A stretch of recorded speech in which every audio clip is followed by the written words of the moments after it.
Mis queridos hermanos y amigos, le damos gracias al Señor por este momento, porque usted está aquí, porque podemos compartir juntos la palabra de Dios una vez más.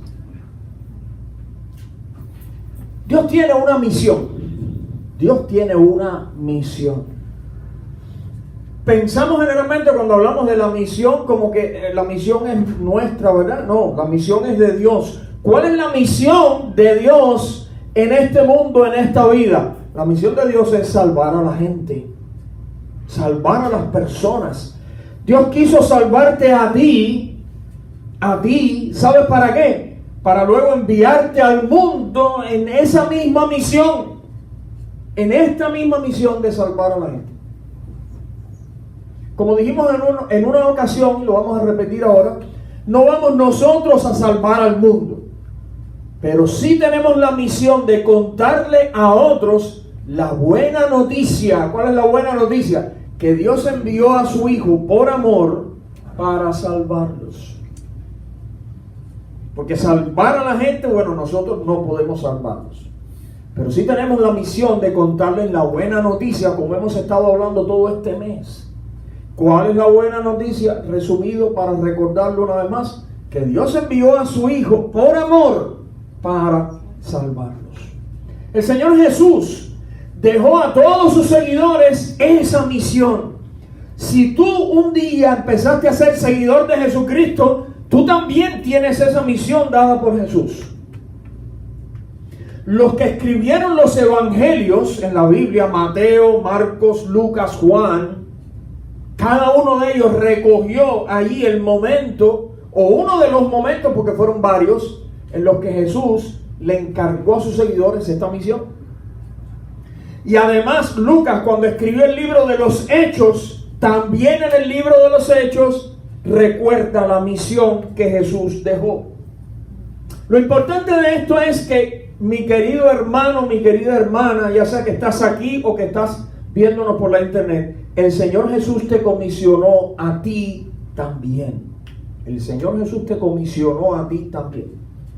Hay personas que entienden, bueno, esa comisión es para los pastores, los evangelistas. Error. Es para todos sus seguidores, ¿ok? Para todos sus seguidores. Es para los adultos, dicen los jóvenes. Los jóvenes dicen, pero los adultos dicen, bueno, eso es para los jóvenes. No. Hace pocos días estábamos hablando de eso. Seas niño, joven o adulto, si Cristo te salvó, ya tú tienes la misión de llevarle la buena noticia a otras personas como puedas. La pregunta es, ¿cómo respondes tú? ¿Cómo respondes tú? Dios te llama, Dios te está llamando, Dios te sigue llamando, Dios te está comisionando, pero ¿cómo respondes tú? Por eso hemos titulado nuestra meditación en el día de hoy, mi respuesta al llamado de Dios, mi respuesta al llamado de Dios. Juntos leímos hace un momento el pasaje que está en Isaías capítulo 6. Leíamos todos los primeros versículos, leíamos desde el 1 hasta el 8, pero en particular el versículo 8 lo vamos a releer ahora para recordarlo. Dice el profeta: después oí la voz del Señor que decía, ¿a quién enviaré? Etcétera. Y entonces dice Isaías, dice más cosas, pero yo dejé ahí con toda intención para que nos fijemos. Dice, entonces respondí yo. Ya sabemos la respuesta y después la vamos a mencionar, pero lo que quiero que nos fijemos, él escuchó la voz de Dios que estaba llamando. ¿Y qué hizo? Respondió. Dice, entonces respondí yo. Vamos a orar. Señor, ahora te rogamos, tú nos hables, nos enseñes, nos muestres a cada uno, Señor, tu mensaje vivo y claro, Señor, tal como tú lo enviaste para que estuviera ahí en tu palabra. Permite que tu Espíritu vivifique esa palabra en nuestra vida, que tu Espíritu ilumine nuestra mente y nuestro corazón para que podamos entender tu mensaje y aplicarlo, Señor.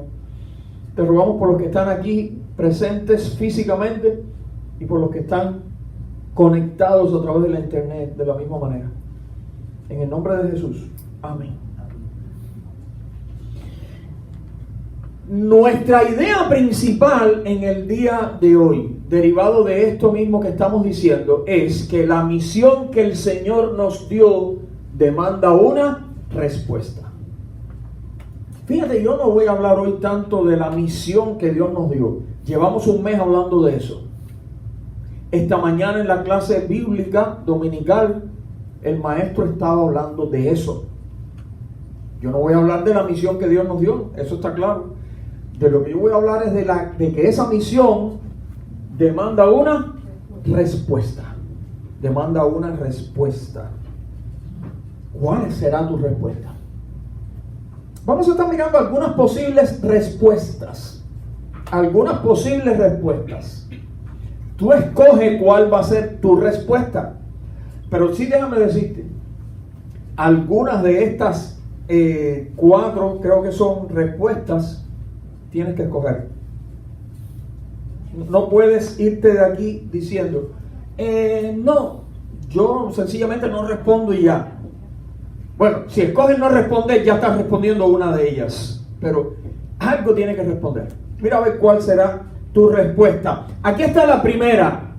Cuando Dios llama, hay personas que dicen, ¿quién? Yo. Hay un personaje en la Biblia que respondió así cuando Dios lo llamó. Ese personaje fue Moisés. Conocemos su historia, hemos visto películas, hemos visto series en la televisión. Moisés fue un hombre que Dios usó tremendamente, pero la realidad es que cuando Dios lo llamó, la reacción de Moisés fue, ¿quién yo? ¿Tú estás seguro que me estás llamando a mí? Mira lo que dice ahí en Éxodo 3, versículos 10 y 11. Dios le dijo, ahora ve, porque te envío al faraón. Tú vas a sacar de Egipto a mi pueblo Israel. Pero Moisés protestó, ¿quién soy yo para presentarme ante el faraón? ¿Quién soy yo para sacar de Egipto al pueblo de Israel? Moisés no tenía duda acerca de Dios, ni de lo que Dios quería hacer, ni de la necesidad de su pueblo, él la sabía. Moisés lo que no estaba seguro de entender era por qué el Señor lo quería mandar a él. Como dicen alguna gente hoy en día modernamente, él no se veía haciendo esto que Dios quería. Hay personas que dicen, yo no me veo haciendo esto. Moisés no se veía haciendo esto. Mira lo que dice el versículo, pero en capítulo 4. Dice, sin embargo, Moisés protestó de nuevo. Más adelante volvió a protestar. ¿Qué hago? ¿Qué hago si no me creen o no me hacen caso? ¿Qué hago si me dicen, el Señor nunca se te apareció? Más adelante dice, pero Moisés rogó al Señor, oh Señor, no tengo facilidad de palabra, nunca la tuve, ni siquiera ahora que tú me estás hablando. Se me traba la lengua y se me enredan las palabras. Pero Moisés suplicó de nuevo, dice más adelante, te lo ruego, Señor, envía a cualquier otro. Moisés todo el tiempo poniendo como excusa, ¿ves? Señor, ¿y qué hago si esto? No sé qué hacer si pasa esto. No sé, Señor, no sé. Bueno, el Señor le contestaba. Después se agarró de que él no tenía facilidad de palabra, ¿ves? Señor, yo no tengo facilidad de palabra, yo no sé hablar bien. Eso mismo dicen algunos cristianos hoy en día. No, yo no puedo hablarle del evangelio a nadie porque yo no sé hablar bien. Y se pasan las 24 horas del día, al menos las 16 que están despiertos, hablando sin parar. Y cuando agarran el teléfono, por favor. Pero el Señor no sé hablar. Moisés también dijo algo así. Y cuando Dios le contestó y le contestó y le contestó, ¿qué terminó diciendo Moisés? Ay, Señor, manda otro. Manda otro, Señor. Tal vez has pensado tú que este llamado de Dios no es para ti. Tal vez no te ves a ti mismo hablándole a nadie de Jesús. Puede que como Moisés estés mirando demasiado tus carencias personales, tus defectos personales. Te falta sabiduría, te falta conocimiento de la Biblia, te falta preparación, te falta experiencia, o no tienes facilidad de palabras, o eres tímido o introvertido, o no tienes la personalidad adecuada. Esa misma manera de pensar de Moisés lo hizo llegar a la conclusión que era mejor que Dios enviara a otro. Como si Dios se hubiera equivocado, ¿ves? Dios, déjame decirte que te equivocaste pensando que era yo. No, ahí cometiste un error, yo no. Es otra persona quien tienes que mandar. ¿Has pensado así tú también? Señor, el evangelio es importante, la gente se está perdiendo, yo entiendo todo eso, Señor, pero manda a otra persona, no a mí.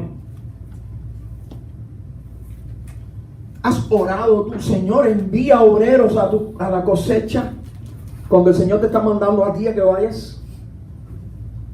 Indirectamente le estás diciendo, Señor, a mí no, de mí olvídate, pero manda obreros. Sácalos de un sombrero, Señor, y mándalos para la obra. A mí no, manda a otros.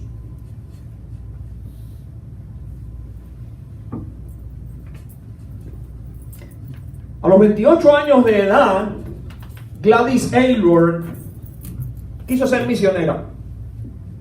Ella quería ir a China a trabajar allí, pero cuando hizo una aplicación para ser misionera allí con la Junta de Misiones, la rechazaron.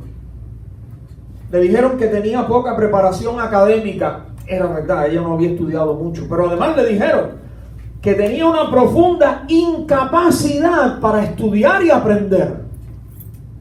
En otras palabras, que no había estudiado y que era incapaz de estudiar. Fue lo que le dijeron. Pero aún así, ella sentía que ella tenía que responder al llamado de Dios. Trabajando como sirvienta, como doméstica, ganó un dinerito, y con su dinerito, porque ninguna junta misionera la iba a ayudar ni nada, con su dinerito ganado limpiando pisos y tendiendo camas y cocinando comida, se pagó su viaje en tren, atravesando toda Europa, toda Rusia, toda la Siberia para llegar a China. Por cierto, el viaje en el tren no pudo llegar hasta el final, porque allá había guerra y los soldados bajaron a todo el mundo del tren en la nieve, allí en la Siberia, con sus paquetes y sus calderos que ella llevaba. Ella lo recuerda a sí mismo, sus calderos amarrados y sonando. Tuvo que por la nieve salir caminando así hasta encontrar un pueblo y ver cómo llegaba a la China. A pie. Finalmente llegó a China, y tras enfrentar muchas dificultades que no hay tiempo para contar ahora, empezó su ministerio allí en China. Por cómo se fueron presentando las cosas, llegó a cuidar a muchos niños huérfanos en China. Llegó a ser famosa Gladys Aylward. Su hazaña más conocida fue que, huyendo de la guerra que se presentó allí en China, salió a pie con más de 100 niños, cruzando las montañas y el río Amarillo, para llevarlos a zonas más seguras donde no hubiera guerra. Por cierto, Hollywood hizo una película acerca de esa historia que se llama La Posada de la Sexta Felicidad, con Ingrid Bergman. Hace muchos años estoy hablando, pero es basada en esta historia de Gladys Aylward y los 100 niños que ella arrió por las montañas para salvarlos de la guerra. Hacia el final de su vida, Gladys dijo en una entrevista, escucha estas palabras, yo las he mencionado muchas veces, pero son dignas de que las escuches y pienses en ellas. Dijo: no fui yo la primera persona que Dios escogió para la obra que yo hice allí en China. Tal vez fue alguna otra persona. No sé quién sería ese que Dios escogió primero para aquello. Debe haber sido un hombre maravilloso y con una educación esmerada. No sé qué pasó. Tal vez es que se murió. Quizás no estuvo dispuesto nunca a obedecer el llamado de Dios. Y Dios bajó la vista y vio a Gladys Aylward. Eso dijo ella. En otras palabras, yo estoy seguro que Dios empezó escogiendo una persona maravillosa para esto. Pero esa persona, por alguna razón, o se murió o no respondió o lo que fuera. Y entonces Dios miró así, bueno, mira, ahí queda Gladys. Y la envió. Cuando Dios habló con Moisés, le dijo que la clave no estaba en él, en Moisés, sino en Dios. Dios le dijo a Moisés, entonces el Señor le preguntó, ¿quién forma la boca de una persona? Porque recuerda que Moisés dijo, es que yo no puedo hablar. Dios le dijo, ¿quién le forma la boca a una persona? ¿Quién decide que una persona hable o no hable, que oiga o no oiga, que vea o no vea? ¿Acaso no soy yo el Señor? Ahora ve, yo estaré contigo cuando hables y te enseñaré lo que debes decir. Yo estaré contigo. Esa era la clave. No te preocupes por ti. Preocúpate porque yo estaré contigo.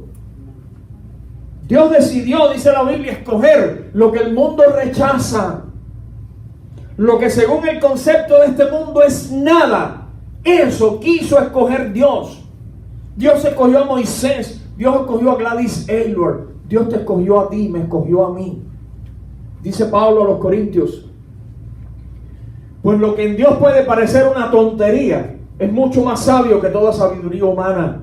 Y lo que en Dios puede parecer debilidad es más fuerte que toda fuerza humana. Hermanos, deben darse cuenta que Dios los ha llamado a pesar de que pocos de ustedes son sabios, según los criterios humanos. Y pocos de ustedes son gente con autoridad o pertenecientes a familias importantes. Y es que para avergonzar a los sabios, Dios ha escogido a los que el mundo tiene por tontos. Y para avergonzar a los fuertes, ha escogido a los que el mundo tiene por débiles. Dios ha escogido a la gente despreciada y sin importancia de este mundo. Es decir, a los que no son nada, para anular a los que son algo. Así nadie podrá presumir delante de Dios. Mi querido hermano, mi querida hermana, si lo que tú pensaste es que no eres nada como para hacer esta obra de compartir las buenas noticias de Jesucristo, exactamente Dios escogió a los que no son nada para avergonzar a los sabios, a los fuertes, a los poderosos. Amén. La segunda respuesta, ya vimos la primera. ¿Quién yo? Sí, porque Dios estará contigo. ¿Ves? La segunda respuesta posible que dan algunas personas es ¿por qué yo? ¿Por qué yo? Tenemos en la historia, en la Biblia, la historia del profeta Habacuc. La historia del profeta Habacuc. Dice allí en Habacuc capítulo 1, versículo 3. ¿Por qué me haces presenciar calamidades? Dice el profeta, le está diciendo a Dios. ¿Por qué me haces presenciar calamidades? ¿Por qué debo contemplar el sufrimiento? Habacuc vivió en una época en que el reino de Israel estaba en crisis, total crisis, completa. Y a Habacuc le preocupaban esas cosas. Pero también le preocupaba por qué Dios le daba a él esa visión de la necesidad que había. ¿Por qué a él? Tal vez te has preguntado por qué Dios te hace ver a ti las necesidades de las familias a tu alrededor, o las necesidades de los jóvenes, o de los niños, o de los ancianos, o de los adictos, o de los homeless, etc. ¿Por qué Dios te hace a ti preocuparte con esas cosas? ¿Por qué Dios te hace a ti fijarte en esas necesidades? ¿Por qué te ha dado Dios un corazón sensible a esa gente? La respuesta es que es porque Dios quiere usarte a ti con esas personas. No piense que Dios me ha hecho sensible a este tipo de personas en necesidad para que yo me encargue de buscar quién se ocupe de ellos. No, porque entonces Dios le hubiera dado esa necesidad a esa otra persona. Pero en esa visión de la necesidad, Dios te da esa visión, esa sensibilidad por esa necesidad, o bien de los ancianos, o de los niños, o de los jóvenes, o de las familias, o de los matrimonios, o de los que no tienen casa, o de los que están adictos a las drogas. Dios te dio esa visión a ti para que tú te encargues de ayudarles. Dios quiere usarte a ti con ellos. Y lo primero que Dios está haciendo es preparando tu corazón. Es lo primero que Dios está haciendo. Como la pasión que había en el corazón del apóstol Pablo por los judíos, los de su nación. Algunos pensaban que no era así y acusaban a Pablo de que él había abandonado la nación judía, pero eso no era verdad. Dice Pablo a los romanos: digo la verdad en Cristo, no miento, mi conciencia me lo confirma en el Espíritu Santo. Me invade una gran tristeza y me embarga un continuo dolor. Desearía yo mismo, escucha esto, ser maldecido y separado de Cristo por el bien de mis hermanos, los de mi propia raza, el pueblo de Israel. A comienzos del siglo XX, una joven británica llamada Amy Carmichael, que quería cumplir con la misión de Dios en lejanos países de Asia, sintió carga en su corazón por los niños y niñas de los templos hindúes. Esos niños y niñas eran vendidos para prostitución sagrada en los templos de los dioses hindúes. Amy se dedicó a rescatar a estos niños, aún enfrentando grandes oposiciones. 12 años después ya tenía 130 niños bajo su cuidado y rescató a centenares de niños más. Pero Dios había puesto esa pasión en su corazón y ella se dedicó a obedecer el llamado de Dios.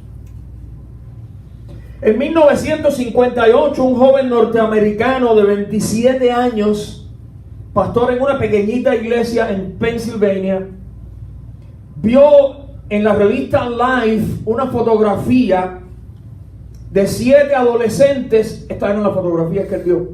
7 adolescentes miembros de una pandilla en New York. Estos adolescentes habían sido acusados por la muerte de otro adolescente y habían sido llevados a juicio, y él le llamó la atención que eran adolescentes, eran prácticamente niños. Su corazón se sintió cargado por esos jóvenes. Este joven pastor del que estamos hablando se llamaba David Wilkerson, y allá se fue a New York a contarles de Jesús a esa pandilla.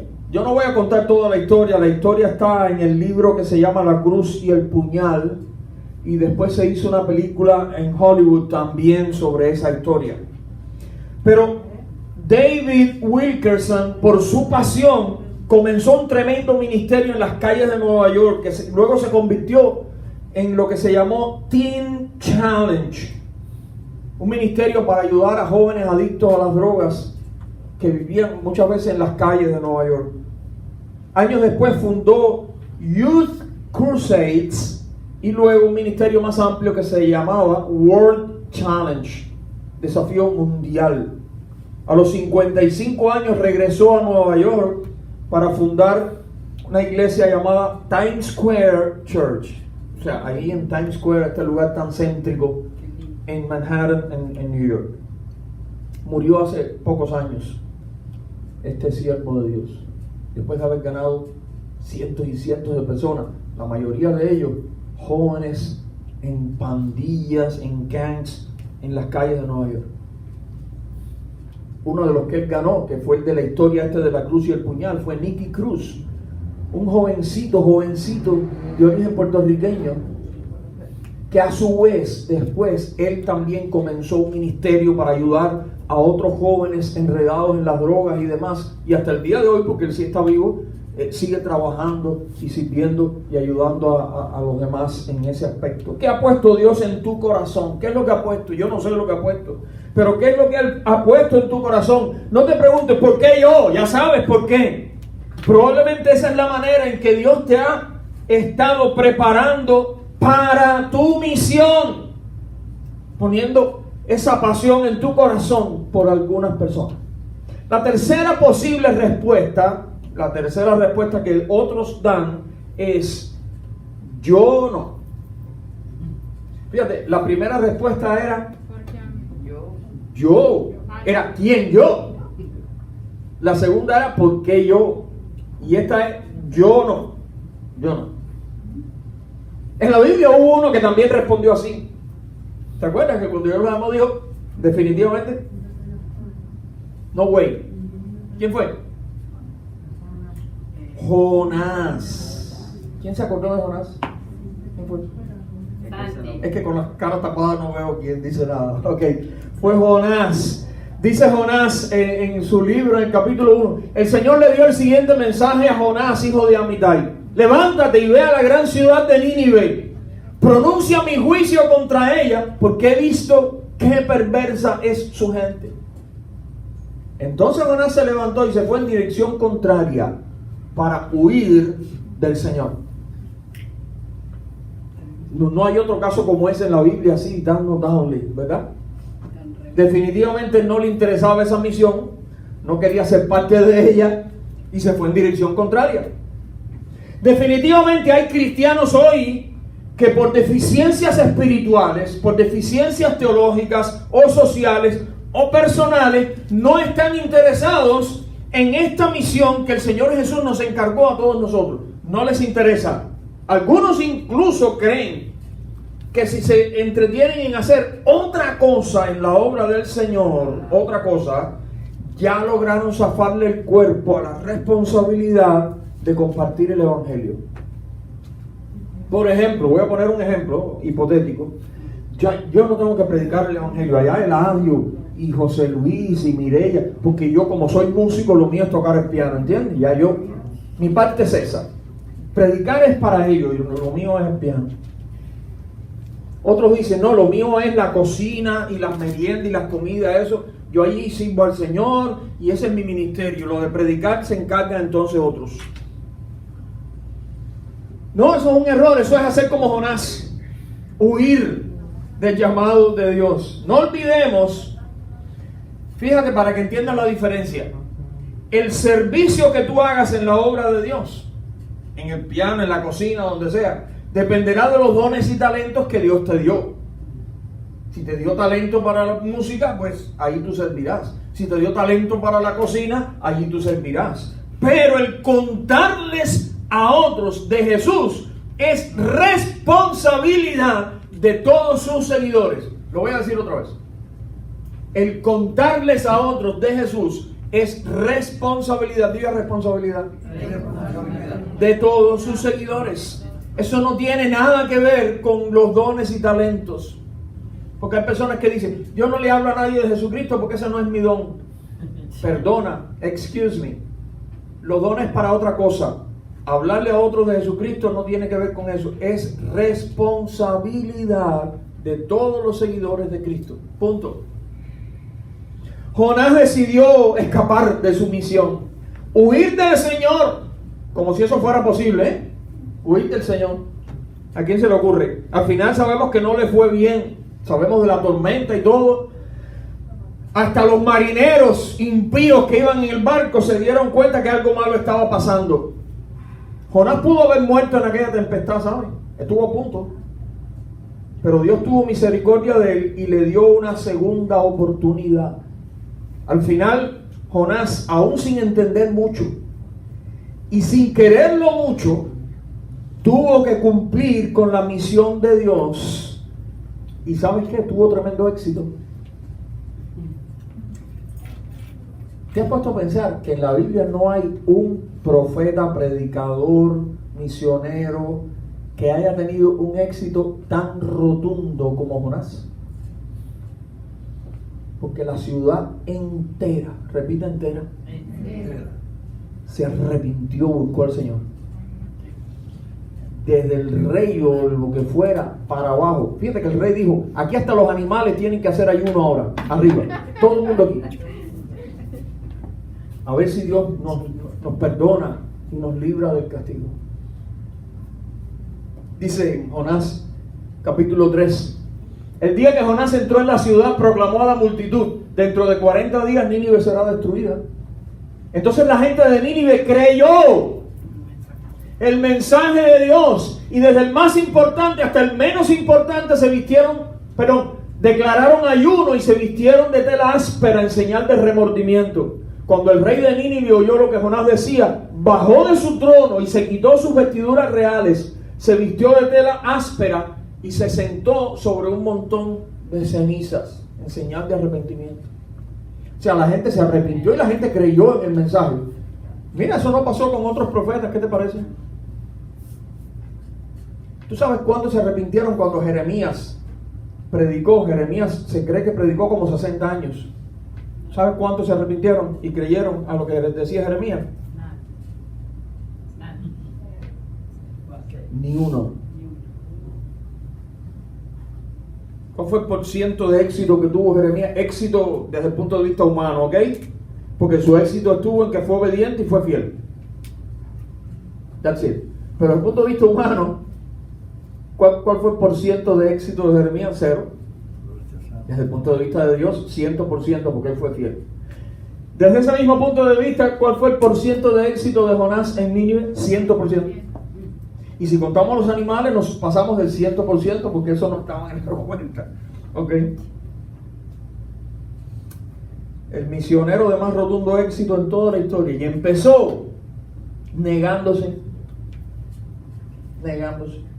como algunos hacemos. A los 16 años, Bruce Olsen era un joven tímido, introvertido, de constitución no muy fuerte, y que aborrecía las actividades al aire libre. No le gustaba la educación física, ni los deportes, ni nada de esto. Ni salir para el campo, nada. Esto no era lo de él. Hacía solo 2 años que había conocido a Cristo, 2 años. Ahora sentía que Dios lo llamaba a cumplir su misión en algún pueblo distante y necesitado, como por ejemplo los indios en América del Sur. Durante un tiempo luchó con Dios. No quiero, no. Como Jonás.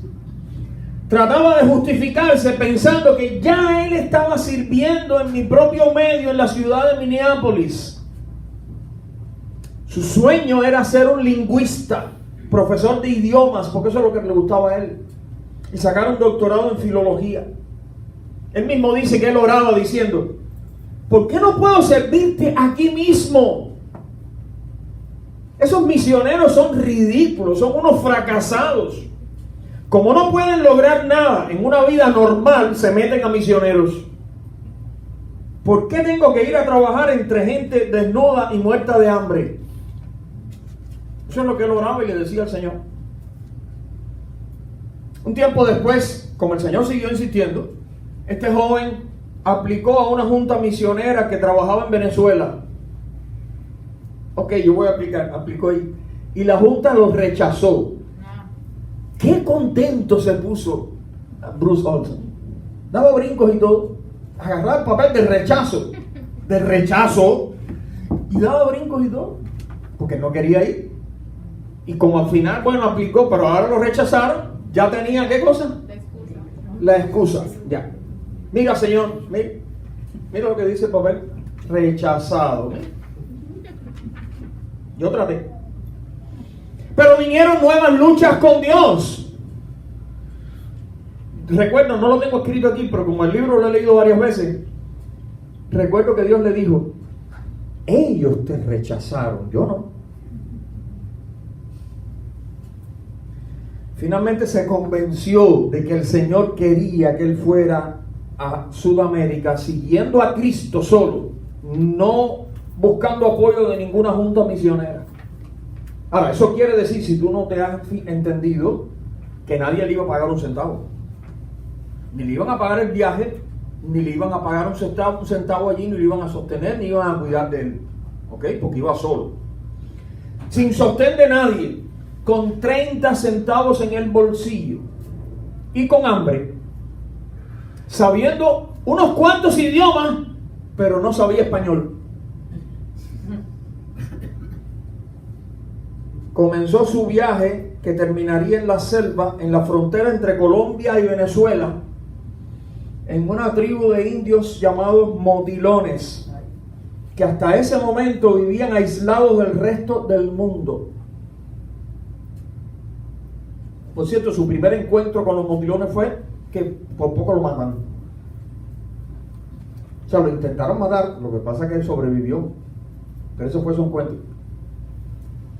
Allí, entre los motilones, vivió una de las más extraordinarias aventuras misioneras, por lo menos que yo haya conocido jamás. Él las narró después en su libro, que primero se llamaba de otra manera y ahora su libro se llama Brusco. Brusco, porque los indios no sabían decir Bruce Olson y lo que le salía era algo como Brusco. Y ese fue el nombre que él se le quedó allí. Hoy en día se considera que el 70% de aquellos indios son cristianos.